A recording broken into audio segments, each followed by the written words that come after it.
नमस्कार. नमस्कार. आज आपण शेकापूर येथे विष्णुकांत किशनराव खांडेकर पाटील यांच्याकडे आपण आलेलो आहोत. विष्णुकांत किशनराव खांडेकर यांचे मातोश्री पंचफुलाबाई किशनराव खांडेकर हे पंचायत समितीचे उपसभापती होत्या. तर विष्णू पाटील यांनी गेल्या 5 वर्षापासून सतत या परिसरामध्ये अनेक विकास कामे करत आलेत. पण आज आपण त्यांच्याकडून कोणकोणते विकास कामे केलेले आहेत आपण स्वतः त्यांच्याकडून जाणून घेऊया. तर नमस्कार पाटील. नमस्कार. आपल्या भागात कोणकोणते कामे चालू आहेत विकासाचे? आज आत्ताच शिवाळ्याला महिनाभरापूर्वीच हनुमान मंदिरचं काम चालू आहे. चांगलं एकदम मोठं 40 बाय 60चं सभागृह तिथं मंजूर झाले आहे. तर ते आपल्या आणि तिथल्या स्थानिक सरपंचा याच्यातून तिथं जे विकास काम चालू आहे ते एकदम रस्ता आणि विकास काम मंदिरचं काम हे तिथं चालू आहे.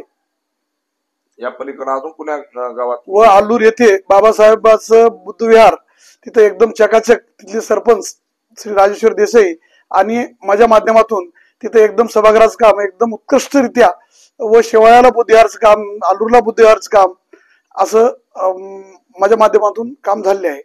त्यानंतर या तुमच्या शेकापूरला जोडणारा जे रस्ता आहे, शेकापूरला येणारा, या रस्त्यावर खड्डा होता खूप मोठा. त्या पुलासाठी खूप प्रयत्न केला तुम्ही, ते सक्सेस झालेले आहे. त्या संदर्भात काय सांगणार? मुख्यमंत्री ग्राम सडक योजनेमधून शेकापूर शेवाळा रस्ता मंजूर होतं आणि काही काम झालेले आहे. पण ते इथला जे गुत्तेदार आहे ते सोलापूरचा असल्यामुळं ते टेक्निकल प्रॉब्लेम त्याला डिसमिस करायला लावलो मीच. व आता उर्वरित काम जे आहे ते आता नवीन टेंडर काढून नवीन अजून नंतर करायचं आहे समजा काम. रस्त्याचं काम नंतर. या पलीकडे तुम्ही अजून इतर गावामध्ये कोणते काम केलेले आहेत का? अंतर्गत आलूर असेल, शेवाळा असेल, नंदूर असेल, शेकापूर असेल, स्थानिक लेवलला सर्व म्हणजे ग्रामपंचायत समोर फेवर ब्लॉक आलूरला व नाल्या, रस्ते पूर्ण जवळपास नंदूरचे रस्ते पूर्ण झाले आहेत. नंदूर अंतर्गत कोणकोणते विकास कामे झाले? सर्व नाली रस्ते पूर्ण झाले आहेत. काही थोड्या प्रमाणात नाली झाली आहे व आता बाकीची उर्वरित जी नाली आहे ते प्रगतीपथावर असून थोड्या दिवसात ते होऊन जाईल. समजा तिथं पिण्याचा पाण्याचा प्रश्न कसा आहे नंदूरला? पिण्याचा पाण्याचा प्रश्न गंभीरच होतं. तसं वॉटर सप्लाय मधून नंदूर शेकापूर साठी एक योजना मंजूर झाली आहे जलजीवन मिशन मधून. व जवळपास शेकापूरहून 6 किलोमीटर अंतरावर नंदूरला पाईपलाईन नेऊन तिथं अंतर्गत पाईपलाईन डिस्ट्रीब्युटर विहीर सर्व काम झाले आहे. फक्त टाकीचं काम शेकापूर झाले आहे, पण नंदूरला टाकीचं काम राहिले आहे फक्त शिल्लक. व अंतर्गत MSCBचं काम असल्यामुळं टेस्टिंग राहिले आहे.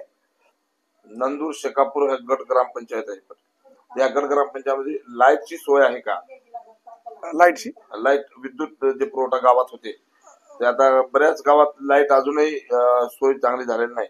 नाल्याची, लाईटची, पिण्याच्या पाण्याची स्पेशल LNKV असल्यामुळे तिथं गावठाणा फिल्टर सध्या तर व्यवस्थित चालू आहे समजा.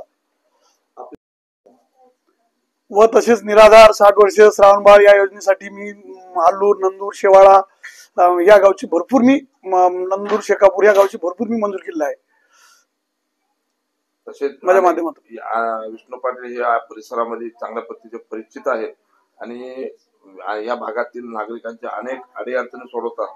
अनेक सुखदुःखामध्ये त्यांनी स्वतः सक्रिय सहभागी होतात.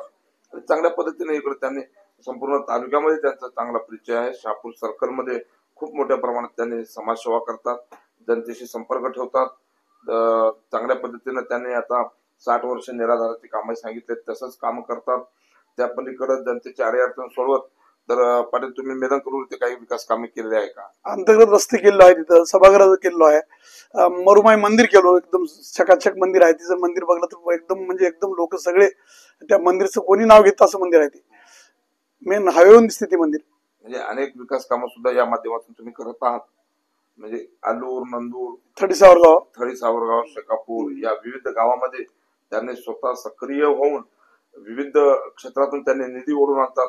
आमदार असतील, स्थानिक स्वराज्य संस्थेचे कुठले कामं असतील, हे वेगवेगळ्या माध्यमातून त्यांनी निधी स्वतः पुढाकार घेऊन करून या भागातल्या जनतेचे प्रश्न त्यांनी नेहमी सोडवित असतात. वारणेचा वाघ या लाईव्ह चॅनलला लाईक, कमेंट, शेअर, सबस्क्राईब करा.